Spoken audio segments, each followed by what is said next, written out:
नमस्कार, मुद्दा देख रहे हैं आप और मैं हूं आपके साथ Jyoti Sangwan. One nation one election bill Lok Sabha में वोटिंग के बाद जेपीसी को भेज दिया गया है। केंद्रीय कानून मंत्री अर्जुन राम मेघवाल ने बिल को सदन में रखा। बिल के लिए लोकसभा में इलेक्ट्रॉनिक वोटिंग कराई गई। कुछ सांसदों की आपत्ति के बाद वोट संशोधित करने के लिए फिर से पर्ची से मतदान किया गया। बिल को पेश करने के पक्ष में 269 सांसदों ने वोटिंग की और विपक्ष में 198 वोट पड़े। अब वन नेशन वन इलेक्शन पर देश ही नहीं, हरियाणा में भी सियासी बयानबाजी तेज है। एक और जहां सत्ता पक्ष इस बिल को चुनावी सिस्टम में लाभकारी बदलाव के तौर पर देख रहा है, तो विपक्ष इसके खिलाफ है। चर्चा होगी, उससे पहले एक रिपोर्ट आपको दिखाते हैं।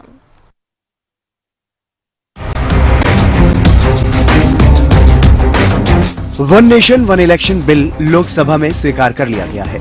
कानून मंत्री अर्जुन राम मेघवाल ने लोकसभा में इस बिल को पेश किया। लोकसभा के इतिहास में पहली बार इलेक्ट्रॉनिक वोटिंग मशीन के जरिए वोटिंग हुई। बिल के समर्थन में जहां 269 वोट डाले गए, तो वहीं 198 सांसदों ने विपक्ष में मतदान किया। अब इस बिल को जेपीसी को भेज दिया गया है। एक देश एक चुनाव पर 32 राजनीतिक दलों ने अपना समर्थन दिया है, तो वहीं 15 सियासी दलों ने विरोध जताया है।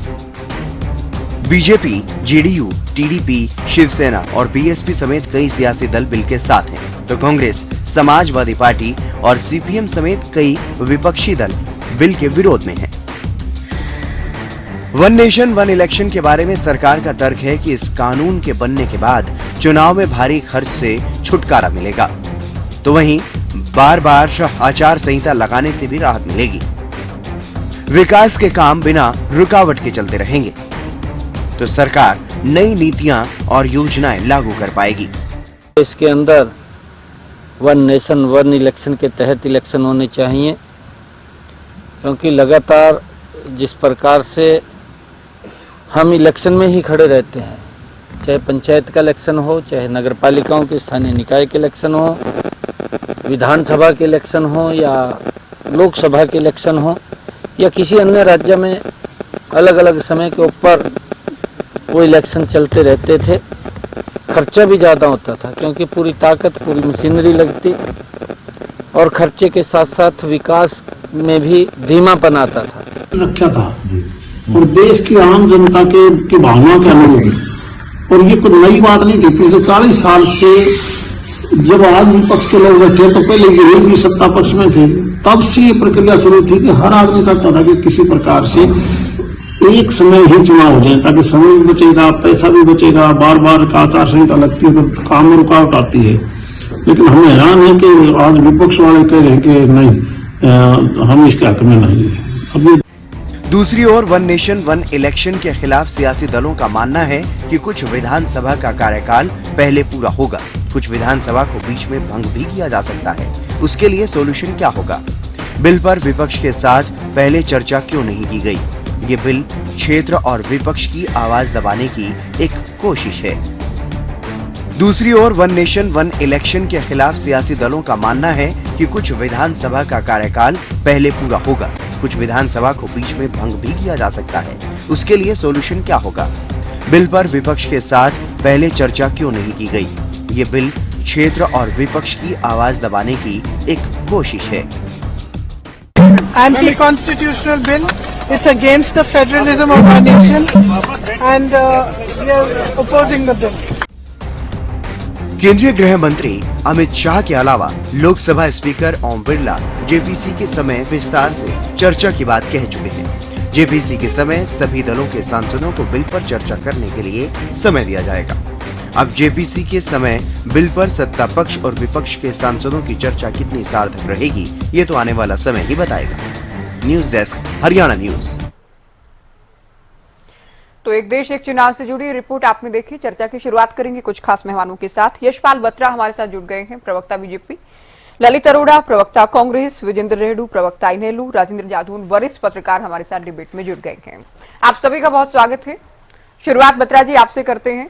वन नेशन वन इलेक्शन क्या वाकई देश की जरूरत है या फिर भारतीय जनता पार्टी की जरूरत है? भारतीय जनता पार्टी की जो जरूरत है वही देश की है, जो देश की जरूरत है वही भारतीय जनता पार्टी की जरूरत है। वो जो वन नेशन वन इलेक्शन है, आप देख रहे हैं देश किस तरीके से बदलाव की स्थिति में है। और आए दिन इलेक्शनों के अंदर आचार संहिता लगानी पड़ती है, डेली कोई ना कोई खर्चे और उससे काम बाधित होते हैं कि डेवलपमेंट होनी होती है देश के लिए, प्रदेश के लिए, आचार संहिता की वजह से उनमें रुकावट आती है। इन सब से एक साथ एक समय में इलेक्शन होंगे तो 5 साल पूरा सरकार को काम करने का मौका मिलेगा और देश के लिए, प्रदेश के लिए भी काम, बड़े बड़े प्रोजेक्टों पे काम किया जा सकता है। ये देश हित के लिए है और देश हित के लिए हम लोग काम कर रहे हैं। हम सब मिलकर काम करें, चाहे बीजेपी हो चाहे हम लोग हो। ललित जी, देश हित में है, खर्च कम होगा, प्रशासनिक जो कर्मचारियों की हम बात करें, अधिकारियों की बात करें, मशीनरी की बात करें, तो वो दबाव भी कम रहेगा। ऐसे में कांग्रेस को क्या और किस तरह की आपत्ति है? देखिए, अभी तक ये आज सुबह तक भी ये कहते रहे थे संविधान संशोधन कांग्रेस ने इतने कर लिए, एक फैमिली के लिए कर दिए, तो आपको इसमें 16 संशोधन करने हैं। वो बीजेपी के लिए कर रहे हो ना। इन्होंने अभी कहा यशपाल जी ने कि ये बीजेपी के लिए ही कर रहे हैं हम। अभी कहा है ओपनिंग लाइन में।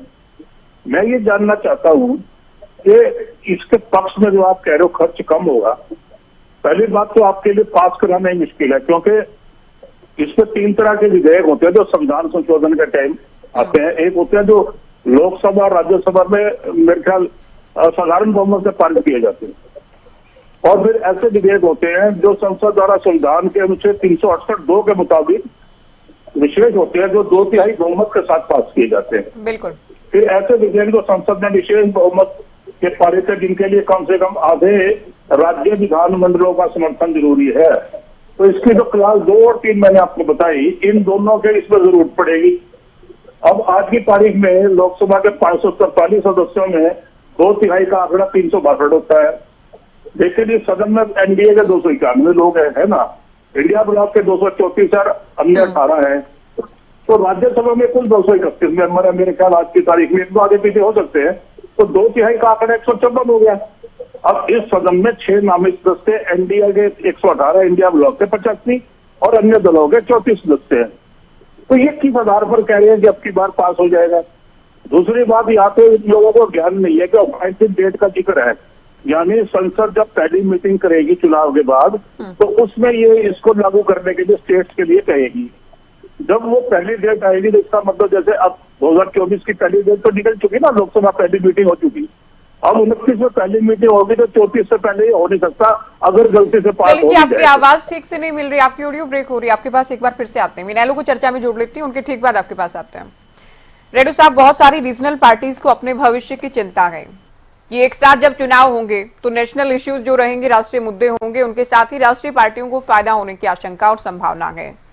लेकिन क्या वजह है कि अभय चौटाला साथ हैं वन नेशन वन इलेक्शन के?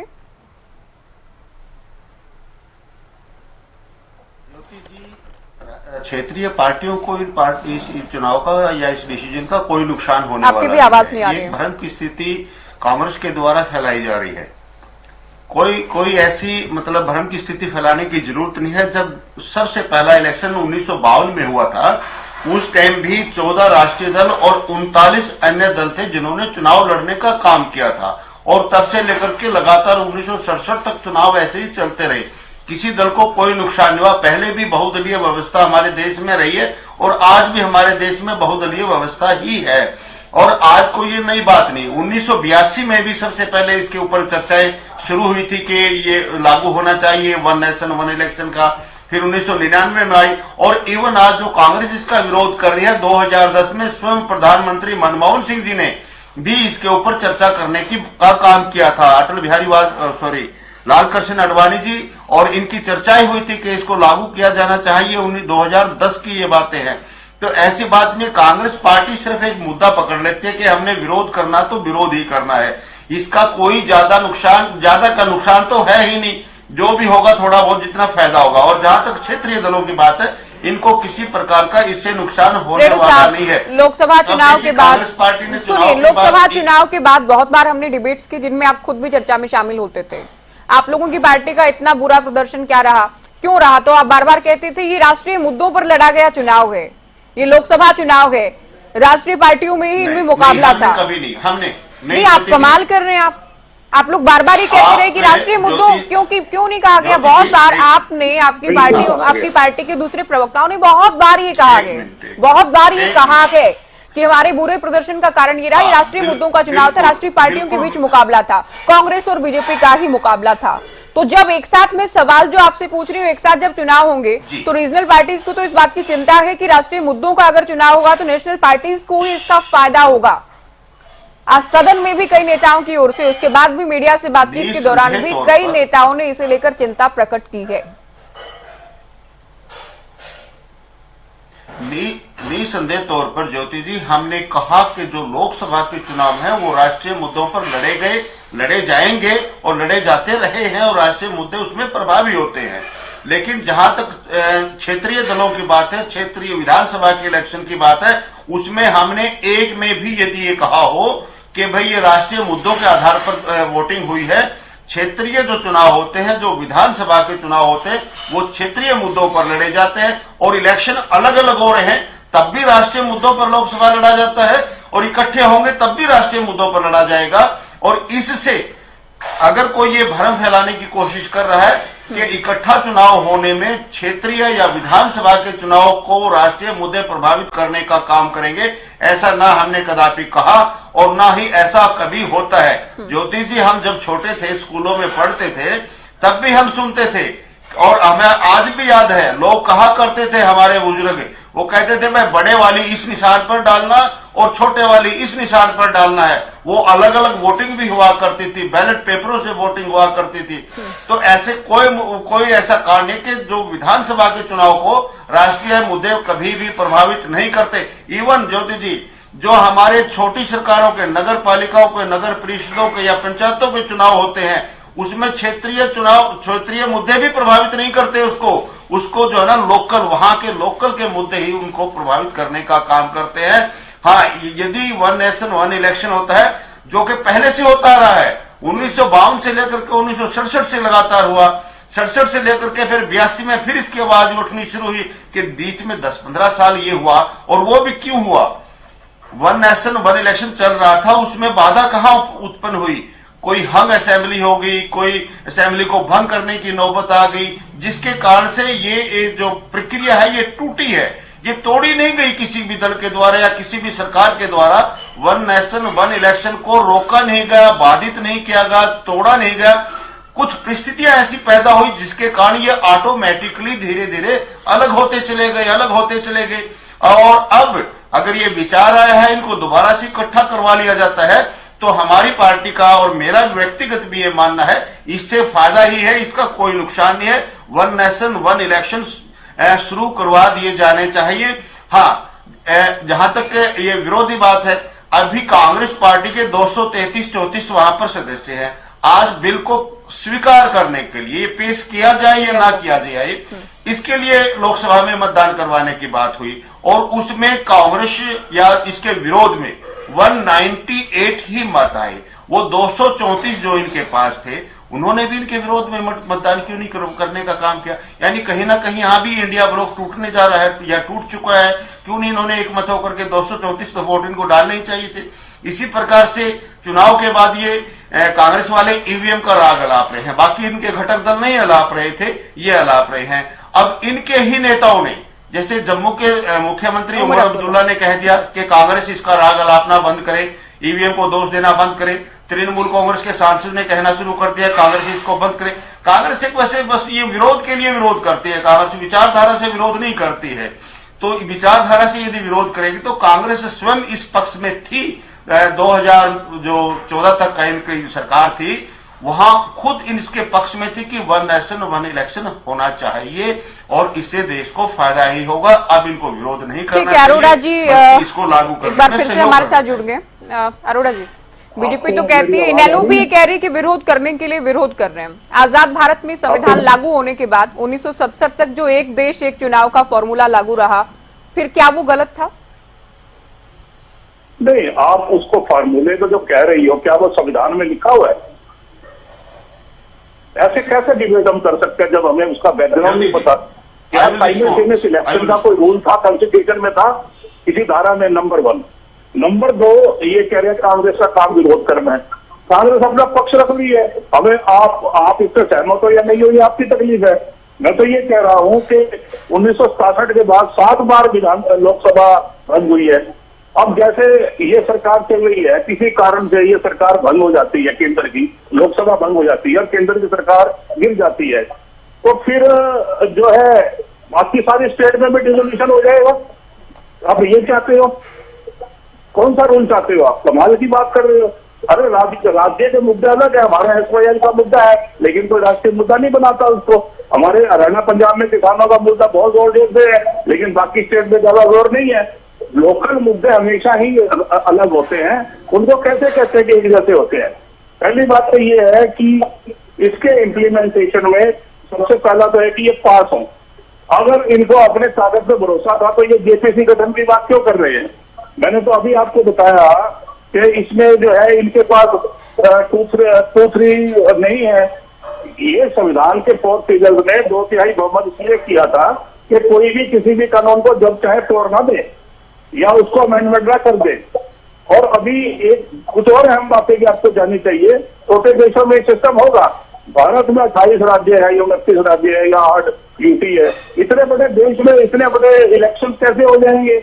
मैंने पहले ही बताया कि 3 तरह के विधेयक होते हैं। ये विधेयक 368(2) के मुताबिक 2/3 बहुमत से पास होगा तभी कानून बनेगा। उसके अलावा अगर आप ये समझते हैं कि कांग्रेस गलत कह रही है तो पास करवा के दिखा दो। अब आप ये इन्होंने 4 ऐसी स्कीमें बनाई हिंदुस्तान में, कानून बनाए, GST का और ये जो नोटबंदी का और ये जो आर्मी से रिलेटेड था अग्निवीर का और ये किसानों का, ये इनके खिलाफ हुए। यानी ये बिना डिस्कशन के अचानक रात को ख्वाब आता है कि इसको सुबह से लागू करना है। ये ऐसे लागू नहीं होएगा। ये केंद्र जो है छोटे क्षेत्रीय पार्टियों खत्म करना चाहता है। ये मैं आज कह रहा हूँ, इनको बाद में समझ आएगी। और ये बता दीजिए खर्च कैसे कम होगा भाई?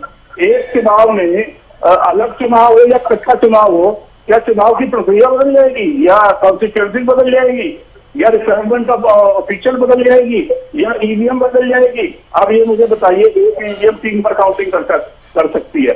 आपको पता आपको कितने EVM चाहिए कि पेपर ट्रेल चाहिएगा? ये तो सबका मनुष्य है। इंडिया दैट इज भारत कहा गया, यानी हिंदुस्तान जो है राज्यों का संघ होगा। अब वो संघीय व्यवस्था बड़ी पेचीदी है, ऐसा नहीं है कि as simple as that data इसमें लिखा हुआ है। मैं आपके साथ ये डिस्कशन करना चाहता हूँ के संबंध में इसके लिए जो 3 तरह के विधेयक के बाद एक मेरा पॉइंट है कि नोटबंदी शुरू की 16 में, क्या किया उसमें? अभी कॉन्स्टिट्यूशन में 13 या 16 बदलाव लाने पड़ेंगे, वो भी 2/3 वाले नहीं है ज्यादा, लेकिन कैसे होगा ये हमारे को नहीं पता है। अब ये 1 टाइम ट्रांजिटरी मेजर आप कहते हैं, कोविंद जी ने खुद कहा, कोविंद साहब ने जो कमेटी के चेयरमैन थे, लेकिन कोई ये मुझे बताएगा कि लोकसभा की पहली अपॉइंटेड डेट पे ये बिल लागू होंगे। 2024 की तो लोकसभा का कार्रवाई पहली हो चुकी, अगली कार्रवाई 2029 से पहले हो नहीं सकती।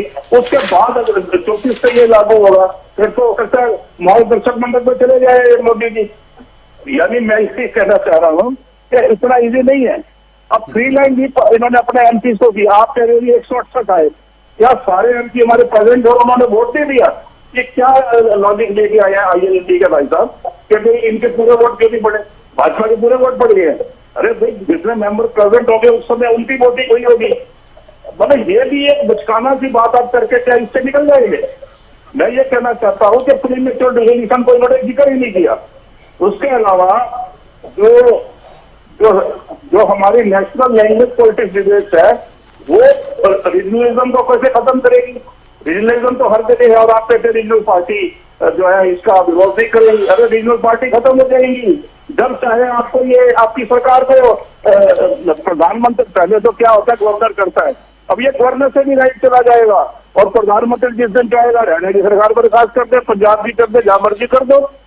इस चीज से आप डर नहीं रहे, मैं इस बारे में सोच रहे हो भाई 83 आर्टिकल 83 85 172 356 पढ़िए पहले, ऐसा नहीं होता।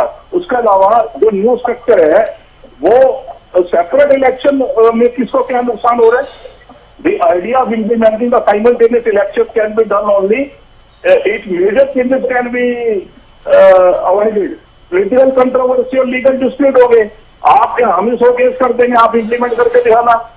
ये ऐसा इतना आसान नहीं है कि आप किसी स्टेट को छेड़ लोगे और फिर हम कोर्ट में नहीं जाएंगे। जब इसका फैसला कॉन्स्टिट्यूशन के मुताबिक सुप्रीम कोर्ट के पास जाएगा, और आपने तो सारी संस्थाओं को ये भी कर लिया। रोज आपका इल्जाम है कि आप अपोजिशन के लीडर को ईडी की रेड कराते हो, सीबीआई को आपने तोता बना रखा है। सारी पार्टियां आपके ऊपर इल्जाम लगाती हैं, तो इलेक्शन कमीशन और इस कानून से देश का क्या भला करने वाले हो आप? ये बड़े आश्चर्य की बात है कि एक छोटी सी पॉलिटिकल पार्टी जो 3 बार 4 बार हरियाणा में राज कर चुकी है, उसका प्रवक्ता ये कहे कि इसमें हमें तो कोई आपत्ति नहीं, कांग्रेस का काम आलोचना करे। अब अपनी बात रखिए, मेरे ऊपर तो जगह कर रहे हैं, मैं अपने विचार दे रहा हूँ। मेरा कहना यह है कि आप थोड़ा दिमाग का भी इस्तेमाल करें, जिसने कि हमारे खिलाफ बोल रहे हैं कि ये मुद्दा क्या है।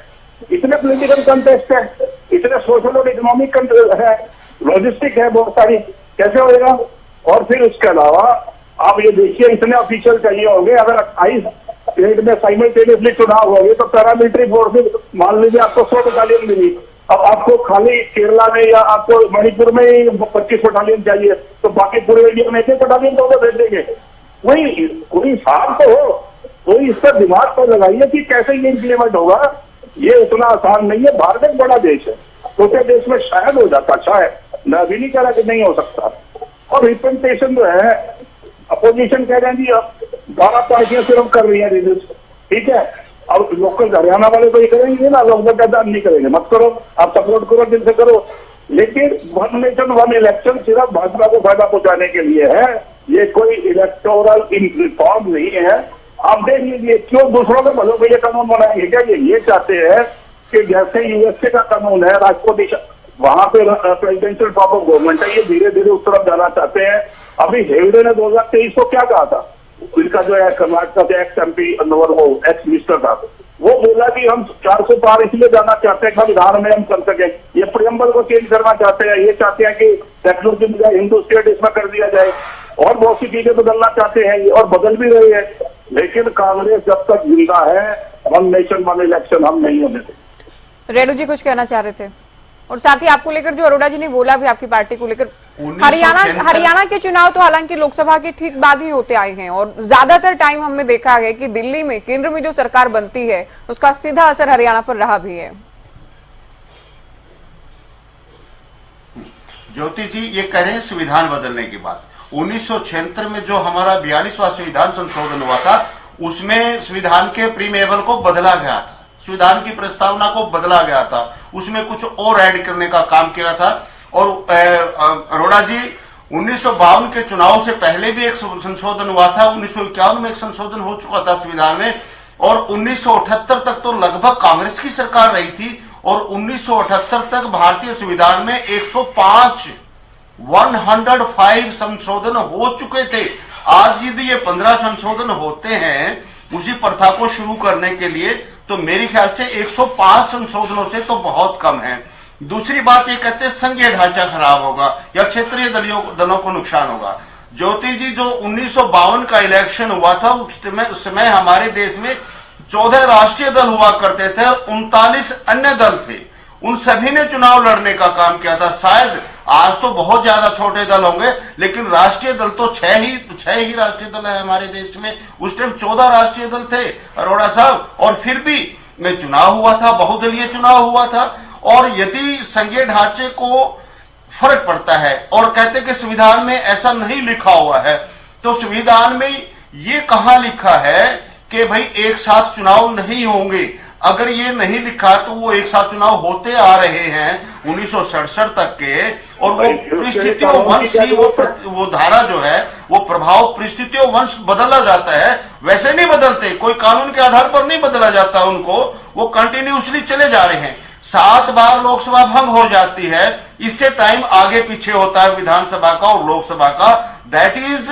ए कॉज जो ना मजबूरी में हो गया है, लेकिन बदला नहीं गया है। तो यही चीज यदि दोबारा से अपनी लाइन पर लेकर के आ रहे हैं तो उसमें क्या बुराई है। दूसरी बात ये कहते हैं कि हमारे को मत कहिए, भाई आपको हमें इसलिए कहना पड़ता है अरोड़ा जी, कितने दिनों से 8 अक्टूबर से लेकर के आज तक आप ईवीएम का जिक्र छेड़ते आ रहे हो। हमने कितनी बार आपसे उदाहरण भी मांगे, हमने सबूत भी मांगने का काम किया। अब जब आपके ही सीनियर लीडरशिप ने आपको धमकाना शुरू किया है, जम्मू कश्मीर के मुख्यमंत्री उमर अब्दुल्ला ने क्या कहा आपने सुना होगा अच्छे वो से इनकी कि लीडरशिप कांग्रेस नहीं है ईवीएम ना। का राग अलापना छोड़ दो। नेशनल कॉन्फ्रेंस इनकी लीडरशिप तो नहीं है, इनके अलाई में वो टीएमसी अलग के बात लिए है। किसने कहा टीएमसी के नहीं, इनकी लीडरशिप अलाई तो में है ना, अलाई में तो है। जब इनके अलाई वाले कहते हैं कि कांग्रेस गलत राग अलाप रही है, अब इन्होंने बंद कर दिया उसको कहना, अब बंद करेंगे ये। तो इसलिए मैं कहता हूं ये विरोध के लिए विरोध करते हैं। मैंने बार बार अरोड़ा साहब को मैंने कहा कि आप मुझे सबूत दे दीजिए, आप 10 आदमियों से कहलवा दीजिए कि हमने कांग्रेस को वोट दी थी और मशीन में इनकी वोट नहीं मिली,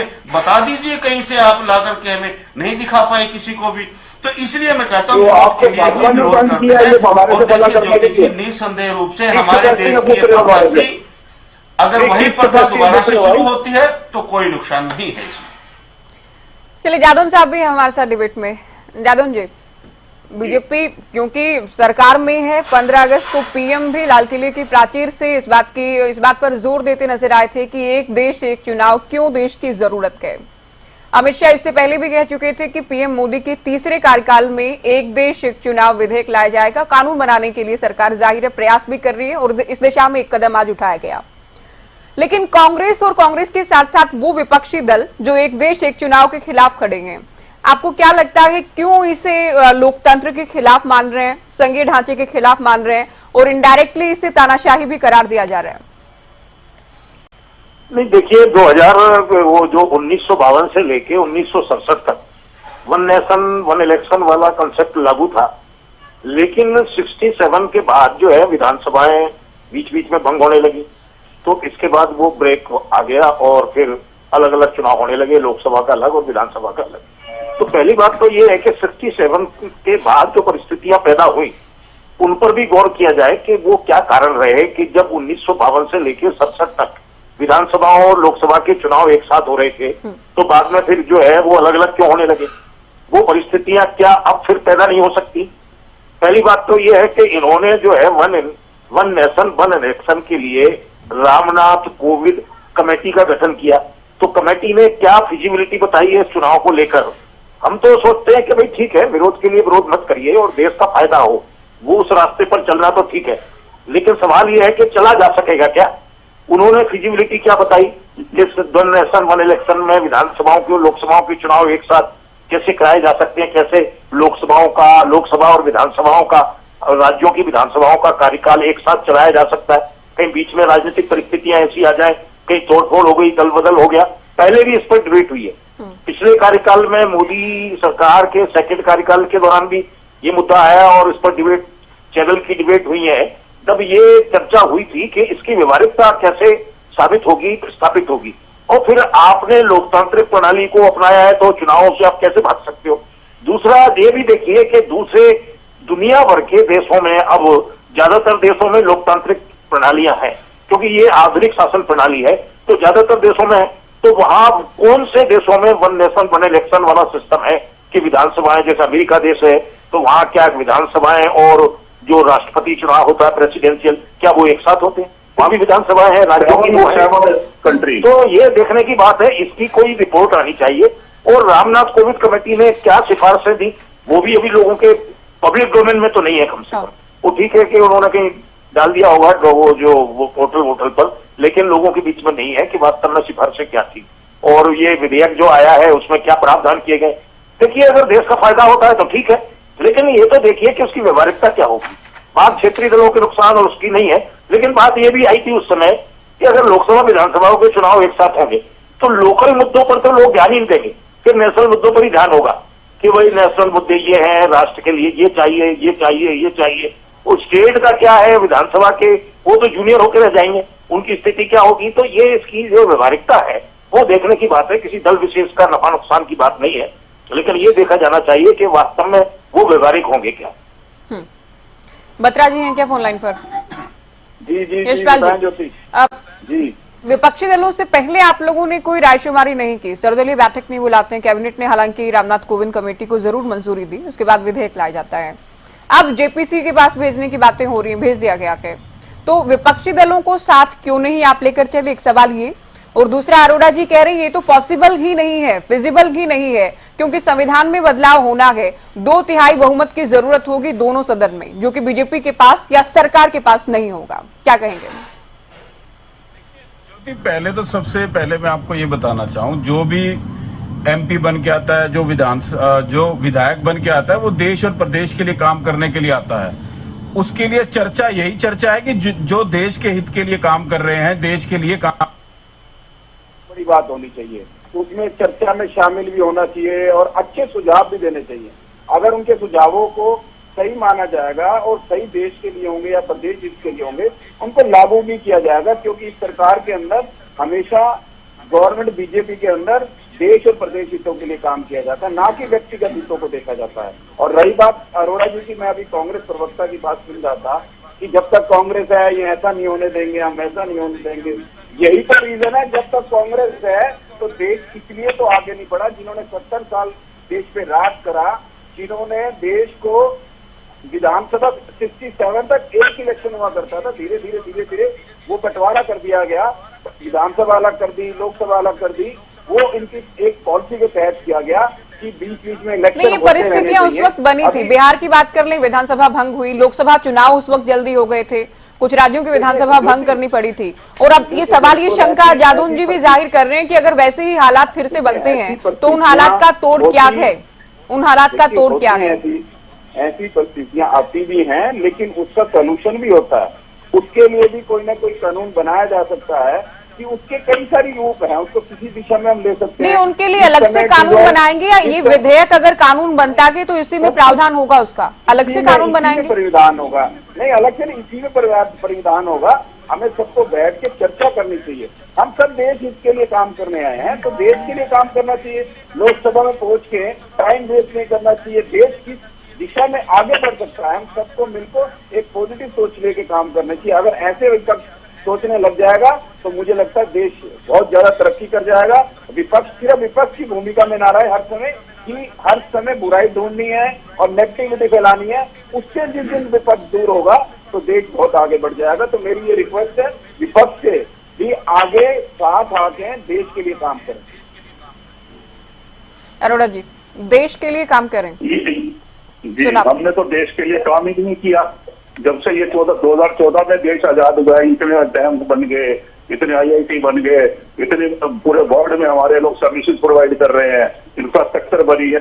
आप सारा कुछ 2014 के बाद ही बनाएंगे। और दूसरी बात, आप ये कह रहे हो कि कांग्रेस जो है देश को आगे नहीं बढ़ने देना चाहती। नहीं, मैं एक ही लाइन बोलूंगा, आप कंपेयर कर लीजिएगा बेटा कि हमने देश के लिए जो पॉलिसी बनाई है वो फेल होगी क्या बात कर रहे हो आप? प्रबुद्ध लोग होकर ऐसी बातें करते हो। दूसरी बात ये है कि हम ये कह रहे हैं इस बिल पर्टिकुलर के बारे में कि risk of single party dominance होएगा। कैसे होएगा कि जो केंद्र में सरकार है, नॉर्मली वो हर चंद कोशिश करती है कि इस सूबे में मेरी सरकार बने, चाहे साम दाम दंड भेद कुछ भी हो, आप मानो या ना मानो, होता तो ऐसा ही है। दूसरा जो है ना, इस पे मशीनरी एकदम देश को चाहिए। आज तो मैंने पहले भी बोला, सुना कीजिए कि देश में एक मशीन जो ईवीएम की 3 बार से ऊपर यूज नहीं होती। पूरे देश में आपने कितने करोड़ वोटर हैं? कभी सोचा है 80-90 करोड़ वोटर्स को इतनी मशीन चाहिए? कितनी पैरामिलिट्री फोर्सेस आपके पास है भी सही, जो एकदम मूव कर देंगी सारी स्टेट्स में? उस स्टेट तो इलेक्शन के टाइम में उनका बुरा हाल है ही। अगर पुलिस ज्यादा होती है, वहां शांति प्रिय इलेक्शन होता है। अगर पुलिस कम होती है तो फिर आपको पता लग जाएगा क्या होता है। मैंने तो देखा हुआ है, क्योंकि मैंने बहुत कुछ सारी स्टेट्स में इलेक्शन देखे हैं। उसके अलावा ऑटोनॉमी ऑफ स्टेट लेजिस्लेचर को आप कह रहे हो कोई बात ही नहीं है। स्मॉल पार्टियों को आप कह रहे हो तो चक्कर ही नहीं है कि स्मॉल पार्टी की क्या वैल्यू है। अच्छा, उनकी हो सकता है हरियाणा में ना हो, बाकी स्टेट में क्या आप समाजवादी पार्टी या जो भी नेशनल पार्टी भी हो, या इस समय छोटे एरिया में काम कर रही हो, या उनका दायरा एक स्टेट का भी सीमित हो गया हो, RJD है और बहुत से है, तो क्या ये सारी पार्टियां इस पर स्वीकार कर लेंगी? आप कैसी बातें कर रहे हो? आर्टिकल 324 ECI को सुपरिटेंडेंट की पावर देता है। आप तो ECI की पावर खत्म कर रहे हो। जब भी आप सुप्रीम कोर्ट के चीफ जस्टिस की भर्ती कर, उनको सिलेक्ट करने के लिए सारी पावर अपने पास कर लेते हैं। कभी आप CBI चीफ के लिए कर लेते हैं, अपोजिशन वालों को शामिल नहीं करते। अरे भाई, मैं ये कह रहा हूँ फ्रीक्वेंट प्रीमेच्योर डिसोल्यूशन के बारे में आप बात नहीं कर रहे। बता दिया जो भी लोग हैं कि क्या उसको कैसे अवॉइड किया जाएगा। जब संविधान लागू हुआ तो OID मैंने पहले का कोई परिकल्पना दी। It violated the basic federal structure.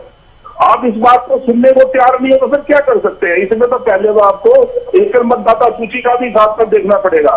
इसके अलावा संसद में जो मैंने कहा आप पारित नहीं करा सकते, और कोविड कमेटी की रिपोर्ट है 18,626 पेज की, मेरे ख्याल में तो किसी ने पढ़ी नहीं है। हम क्या डिबेट कर रहे हैं फिर? जब आपने कहा मैंने देखी नहीं है तो फिर डिबेट किस विषय पे हो रही है? इसके अलावा मैं और भी कहता हूँ कि जो नियत अपॉइंटेड डेट है ना, ये हमें 10 साल पीछे ले जा रही है। जैसे जीवन बिल पे हुआ था कि इससे पहले इम्प्लीमेंट नहीं हो सकता, तो तब तक मोदी जी नहीं रहेंगे। ये जो बिल है ये स्टेल हो जाएगा, कभी लागू नहीं हो सकता।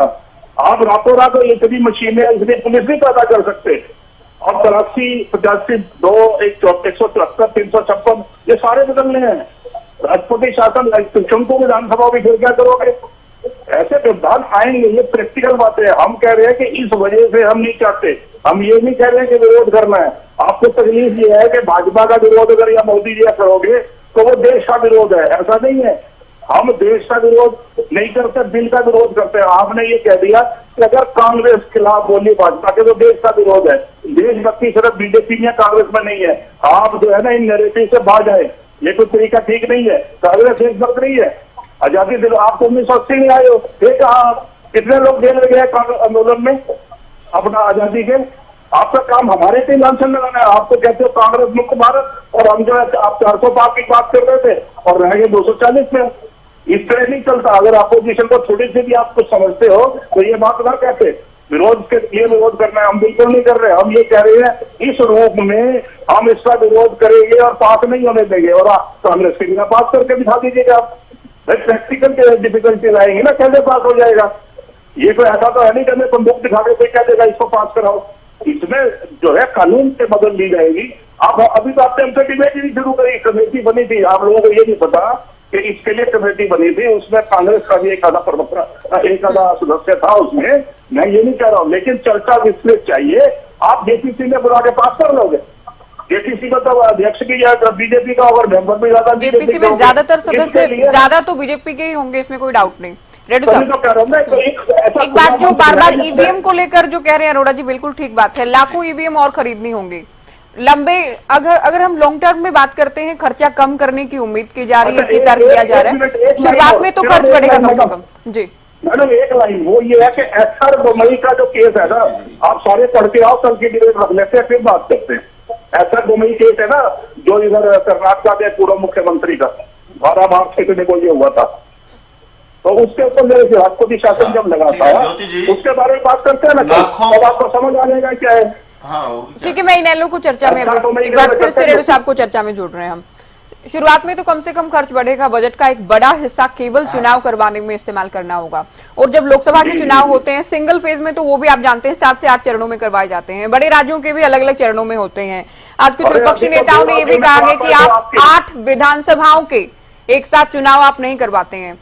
हरियाणा और महाराष्ट्र के जो एक साथ चुनाव होते रहे वो भी आप नहीं करवा पाए हैं। तो कैसे कैसे ये संभव हो पाएगा, कैसे पॉसिबल हो पाएगा? ये सवाल बार बार उठ रहे हैं इस विधेयक को लेकर। देखिए, हाँ ज्योति जी, कैसे संभव हो पाएगा और प्रारंभिक तौर पर कितना और एक्स्ट्रा खर्च करना पड़ेगा, ये एक सेपरेट इशू है। ये सारी चर्चाएं होंगी जब जेपीसी में ये चला गया है बिल, उसके बाद इसके ऊपर लोकसभा में, राज्यसभा में सारी चर्चाएं होंगी, सारा इसके ऊपर समाधान होगा और इसके ऊपर क्या क्या प्रावधान किए गए हैं इसके अंदर और क्या क्या प्रावधानों की और जरूरत होगी, वो इसमें अमेंडमेंट भी होंगे और फिर फाइनली सबमिशन होगा। फिर ये पास होगा कि नहीं होगा, एक वो सेपरेट इशू है, ये एक लंबा प्रोसेस है। ये होना चाहिए कि नहीं होना चाहिए, बात ये है। इस बात के ऊपर जैसे अभी हमारी साथी ने कहा, राजेंद्र जादव जी ने कहा, बहुत अच्छी बात कही उन्होंने कि दोबारा भी ऐसी ही परिस्थितियां होंगी, कोई असेंबली भंग होगी, कोई हैंग होगी और हंग होगी, कोई भंग होगी, कोई हो सकता है लोकसभा में भी ऐसी बात आ जाए कि भंग हो जाए, कुछ भी हो सकता है। जैसे पहले परिस्थितियां पैदा हुई तो ये धीरे धीरे अलग होते गए चुनाव, उसे लेकर जो जानकारी है उसके अनुसार प्रावधान ये किया गया है, हम पहले भी चर्चा कर चुके हैं। मान लीजिए किसी राज्य में विधानसभा भंग हो जाती है तो बचा हुआ जो कार्यकाल के उसी के लिए सरकार चुनी जाएगी, उसी समयावधि के लिए चुनाव होंगे। जी हाँ, हाँ, एक लाइन और, ये देखिए, जो आप ये कह रहे हो प्रावधान कि निकल गए ना। अब इसमें एक और इसमें दिक्कत आएगी। जो बचे हुए समय के लिए चुने जाएंगे वो पूर्णकालिक प्रतिनिधि माने जाएंगे या अल्पकालिक माने जाएंगे, या उनको पूरी फैसिलिटी पूर्णकालिक प्रतिनिधि के रूप में मिलेगी या ना मिलेगी। बहुत सारे प्रावधान आएंगे, जोड़े जाएंगे, हटाए जाएंगे। वो बनकर के, जब ये एक बनकर के आएगा उसके बाद भी और भी अन्य परिस्थितियां पैदा हो सकती हैं। और जैसे कहा गया है कि आवश्यकता आविष्कार की जननी है, तो जैसे जैसे आवश्यकता पड़ेगी उसका समाधान निकलता जाएगा और उसका समाधान भी होता जाएगा। लेकिन कम से कम ये एक बार तो लागू होना ही चाहिए। और ये कहते हैं कि भाई सेंटर में जिसकी सरकार होती है, स्टेट में भी उसी की सरकार बनती है। तो जम्मू कश्मीर में भाजपा की क्यों नहीं बनी, झारखंड में भाजपा की क्यों नहीं बनी, और कर्नाटक में भी नहीं बना कह रहे थे जो केंद्र में सरकार बना लेते हैं वो राज्यों में भी सरकार बनाने का प्रयास करते हैं कैसे भी करके। और आप जानते ही हैं, बहुत बार तो आरोप लगते ही हैं सरकारी मशीनरी का दुरुपयोग, माहौल। और बीजेपी तो खास तौर पर, क्योंकि पीएम मोदी के चेहरे पर ही चुनाव लड़ती रही है, तो जाहिर है बीजेपी को तो इसका फायदा होगा, इससे इनकार नहीं किया जा सकता। राज्यों में भी पीएम मोदी को ही चेहरे के तौर पर रखा जाता है। कांग्रेस पार्टी आएंगे अरोड़ा जी, अभी थोड़ा इंतजार कीजिए।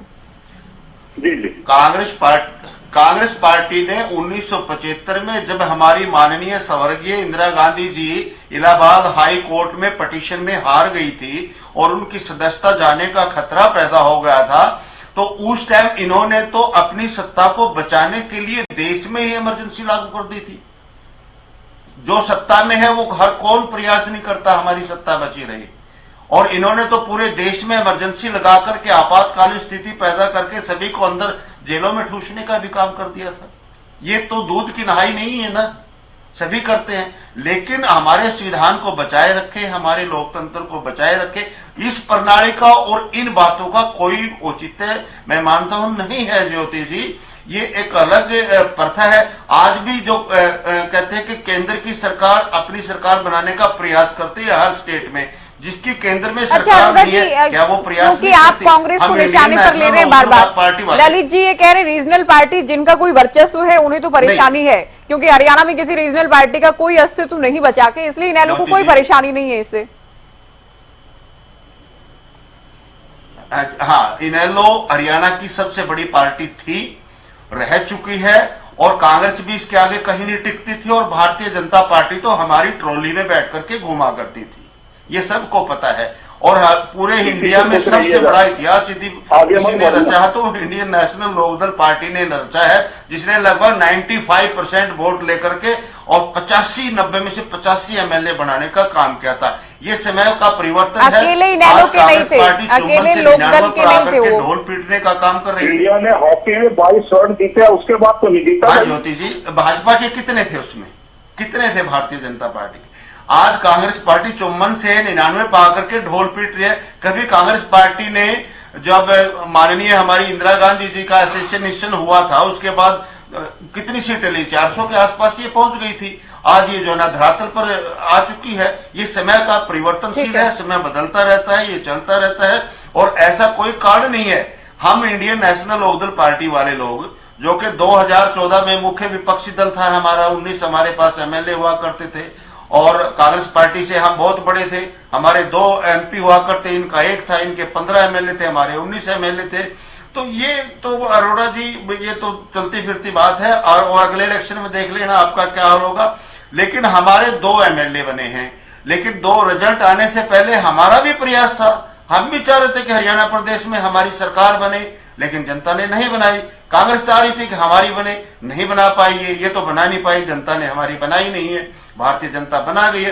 राजनीतिक दल, हर कोई दल प्रयास करता है कि मेरी सरकार बने, और जिसकी जितनी चलती है उतनी चलाने की भी कोशिश करता है, बशर्ते कि नैतिकता के आधार पर नैतिक मूल्यों को ना गवाए। और सरकार जनता ने बनानी होती है, ना सरकार पैसे से बनती है, ना सरकार सरकारी मशीनरी के प्रयोग से बनती है। जब जनता बदलती है तो सब कुछ बदल जाता है, और जब जनता रोकती है तो सब कुछ रुक जाता है। ये जनता के हाथ में, जनता जनार्दन को क्या मैंडेट को आप सलाम करो। जब यदि जनता जनार्दन के मैंडेट को आप कोसते रहोगे, ईवीएम के अंदर घुसे कर उसको कोसते रहोगे, तो जनता जनार्दन आपका साथ क्यों देने का काम करे। देखिए ज्योति, सबसे बड़ी बात एक और मुझे ध्यान आ गई, अभी किसान आंदोलन चला हुआ है, और हम कल वहां गए थे अभय सिंह चौटाला जी के पास। हमने किसानों को समर्थन देने का काम किया, क्योंकि इंडियन नेशनल लोकदल पार्टी किसानों की शुरू से ही पार्टी रही है। स्वर्गीय ताऊ देवीलाल जी ने किसानों का के लिए अपना पद तक त्यागने का काम किया था। अभय सिंह ने भी अपना पद त्याग करके किसानों के साथ खड़ा होने का काम किया। और कल हम पंजाब में गए, खनौरी बॉर्डर पर, मैं साथ गया हुआ था ज्योति जी। मैंने वहां पंजाब के किसानों से बात की और मैंने कहा मैं तुम्हारे को फेसबुक पर लाइव चलाऊंगा, आप जो आपके मन की बात है वो बताने का काम करें। हरियाणा, पंजाब में आम आदमी पार्टी की सरकार है, तो कितना आपका सहयोग कर रही है आम आदमी की पार्टी की सरकार। वहां पंजाब के सिख भाइयों ने गाली देकर के शुरुआत की कि 94 एमएलए हमने इनके बनाने का काम किया और आज हमारे साथ कोई आकर के खड़ा नहीं हुआ, केवल अभय सिंह चौटाला आकर के खड़ा हुआ है। कांग्रेस पार्टी के इतने बड़े बड़े दिग्गज यहाँ पर लीडर बैठे, एक भी व्यक्ति ने आकर के हमारा हालचाल नहीं पूछा, किसी ने जात तक नहीं हमारी पूछने का काम किया। केवल अभय सिंह चौटाला ने आकर के हमारा समर्थन करके हमारा हौसला बढ़ाने का काम किया। कांग्रेस ने समर्थन कर रही किसानों को, कांग्रेस ने संसद में भी आवाज उठाई है। दीपेंद्र हुड्डा ने, कांग्रेस के सांसदों ने सदन में भी आवाज उठाई। खैर डिटेल नहीं करेंगे, मुद्दे पर एक बार फिर ये या तो संसद में आवाज उठाते हैं ज्योति जी, ये संसद में अच्छा, आवाज उठाते हैं, जो लग जाता है। मैं जादू जी का रुख करूं उससे पहले अरोड़ा जी कुछ कहना चाहते हैं। कोई लड़ाई नहीं लड़ती। सरकार जो एक तर्क ये भी दे रही है कि कोड ऑफ कंडक्ट जब भी लगता है तो विकास प्रभावित होता है, विकास की रफ्तार को तेजी लाने के मकसद के साथ ये कानून बनाने का हम प्रयास कर रहे हैं। देखिए मैडम, ऐसा है, किसानों के मुद्दों पर हमें इनसे ज्यादा मालूम है। ये तो पार्टी नहीं बनी है, देवीलाल जी के बाद इनका पतन ही पतन हुआ है, जेलों में भी रहा है, वो नौकरियों का स्कैंडल भी हुआ था, कोर्ट ने इनको दिया। अच्छा, जहां तक भाजपा की बात है, हर बात की आलोचना आप हमारी करते हो, इस मुद्दे पे क्यों नहीं बोलते कि जो मैं उठा रहा हूँ, या ये जो एक वन नेशन वन इलेक्शन है, इस पे तो आप बोल नहीं रहे। कांग्रेस, अरे भाई एक बताओ, जसवंत सिंह छोड़ के आए थे उग्रवादियों को जहाज समेत अंधार में, मैं तो बोला ही इस पर हूं। इससे बड़ा आतंकवादियों को जो दुश्मन देश को जो सौंप के आए, अमृतसर में भी आप जहाज को पकड़ सकते थे। आप बातें करते महंग हो गए, आज क्या बातें कर रहे हो। कांग्रेस ने इमरजेंसी हमने लगाई तो हमने उसका खमियाजा भुगता, हमने माफी भी मांगी। गलतियां सबसे होती है, आपसे गलती नहीं हुई जसवंत सिंह लेकर छोड़ के आए।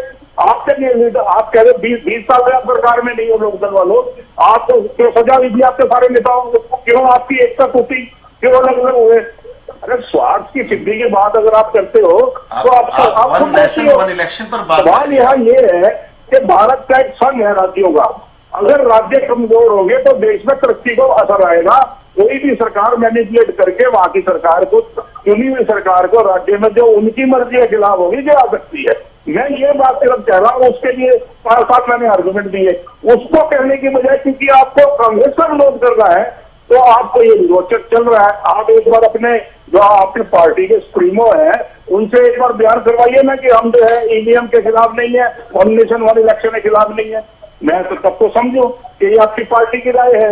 इस तरह से कांग्रेस को आप क्या समझते हैं? हमारे अभय सिंह चौटाला ने बयान दिया भाई, आप कल का बयान आज आप अखबार पढ़ करके देख लिया अरोड़ा जी, कोई नहीं, आज का अखबार पढ़िए। अभय सिंह चौटाला जी ने समर्थन कर दिया है, समर्थन किया है अभय ने, तभी मैंने इनसे कहा कि आप लोग समर्थन कर रहे हो, पूछा मैंने। लास्ट 20 सेकेंड मैं ये कहना चाहता हूँ कि हमारे भूपेंद्र सिंह हुड्डा, दीपेंद्र जी, हमारी बहन, सब लोगों ने इन किसानों का साथ दिया है, किसानों के साथ खड़े हैं और हर संभव मदद की जाएगी। ये हमारे राहुल जी ने ही बोला।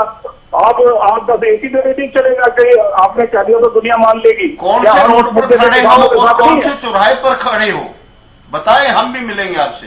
हम चौराहे पे खड़े हैं या कहीं खड़े हैं, आप कौन इसके पूछने वाले? मैं तो आपसे पूछ रहा हूँ, क्या किया आपने?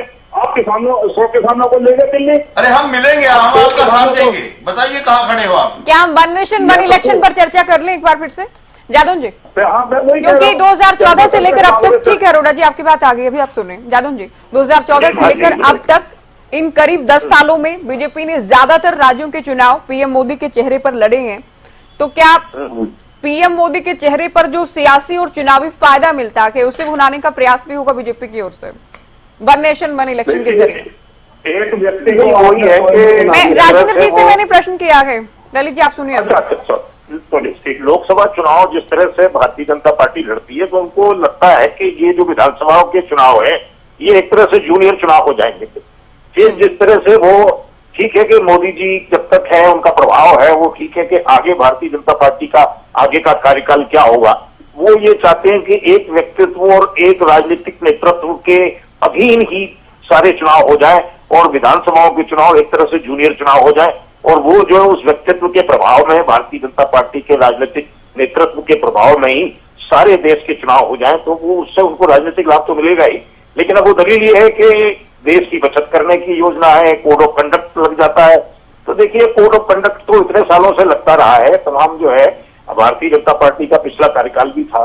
तो एक वन नेशन वन देश इलेक्शन के बारे में जो है, पहले तो आप उसकी व्यवहारिकता देखिए कि पहले 52 से 57 तक हुआ, 57 से 62 हुए और 62 से 67 तक उतरे, और उसके बाद फिर वो जो है वो सिस्टम जो है फेल हो गया, उसको जो है फिर चेंज करना पड़ा। फिर विधानसभाओं के चुनाव, लोकसभाओं के चुनाव अलग अलग होने लगे। तो उस समय की परिस्थितियों का अध्ययन भी होना चाहिए कि वास्तव में उस समय क्या परिस्थितियां बनी और क्या वो परिस्थितियां अब नहीं बनेंगी, क्या विधानसभाओं में फिर नहीं होगा। सब जगह अलग अलग परिस्थितियां हैं, राज्यों के मुद्दे अलग हैं, सरकारें अलग हैं, वो किस तरह से काम करती है।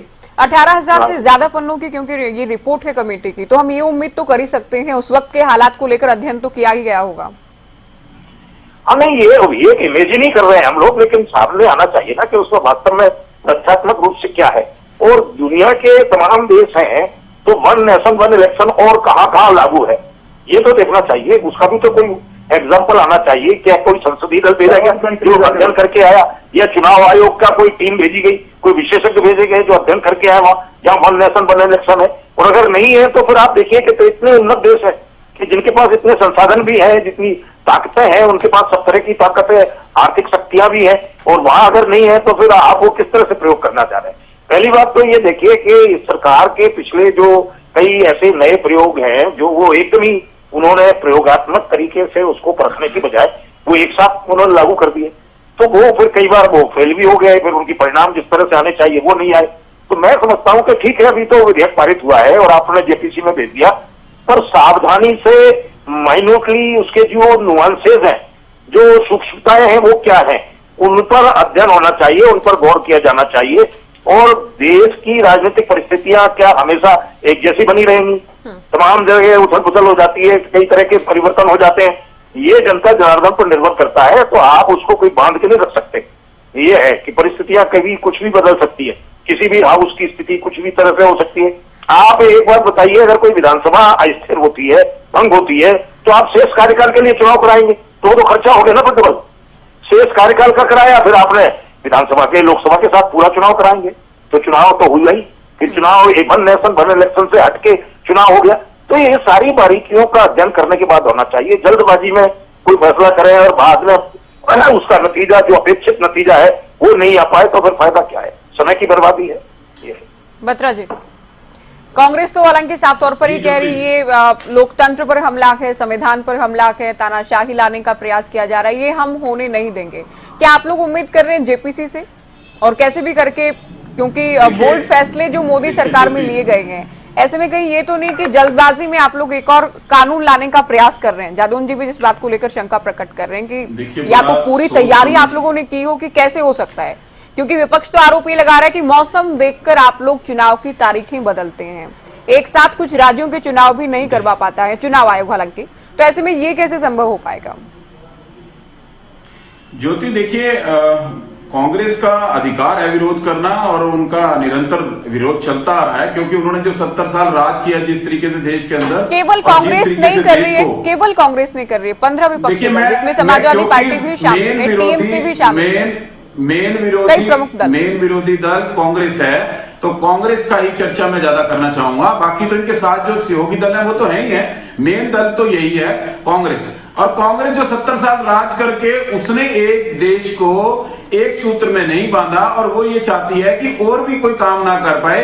इससे पहले जो विधायक लाए गए हैं, चाहे वो धारा 370 की लें, और इससे 50 और विधायक जो है वो क्या पास होके नहीं आए और क्या देश हित के अंदर नहीं रहे, और बड़ा सोच समझ के, हर बिल को बड़े सोच समझ के लाया जाता है, और ये भी जरूर देश हित के लिए अंदर इस पे काम होना चाहिए। और मैं तो यही रिक्वेस्ट करना चाहता हूं विपक्ष को, अभी मैं कांग्रेस प्रवक्ता की भी बात सुन रहा था कि हम किसी सूरत पे नहीं होने जाएंगे, हम सुप्रीम कोर्ट पहुंच जाएंगे।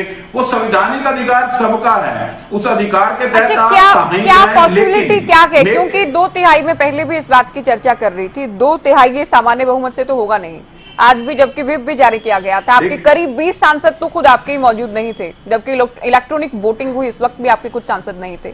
तो कैसे ये आप देख रहे हैं कि पॉसिबल हो पाएगा? देखिए ज्योति, धीरे धीरे अभी आपके सामने आ जाएगी स्थिति। जो देश के लिए काम करना चाहते हैं, जो देश के हितों के लिए काम करना चाहता है, वो एमपी जो सांसद है वो जरूर उस हित के अंदर आएंगे और ये बिल पास जरूर होगा। एक समय आपके सामने भी आएगा और वन नेशनल वन इलेक्शन का जो सपना देश ने देखा है वो जरूर पूरा होगा। तो क्या 2029 का विजन लेकर चल रहे हैं आप लोग? देखिए हम तो विजन लेके ही चल रहे हैं, बाकी जैसी स्थिति आएगी उसके अकॉर्डिंगली काम होगा और जो विजन हमने देश के लिए लिया हुआ है वो जरूर आगे बढ़ाएंगे उसको। चलिए, शुक्रिया आप सभी का वक्त आप लोगों ने दिया, चर्चा में शामिल हुए। तो वन नेशन वन इलेक्शन को लेकर चर्चा की, विधेयक लाया गया, जेपीसी के पास भेज दिया गया कि चर्चा होगी। आने वाले दिनों में क्या कुछ वन नेशन वन इलेक्शन को लेकर होगा ये भी देखना दिलचस्प होगा। फिलहाल दीजिए इजाजत, नमस्कार।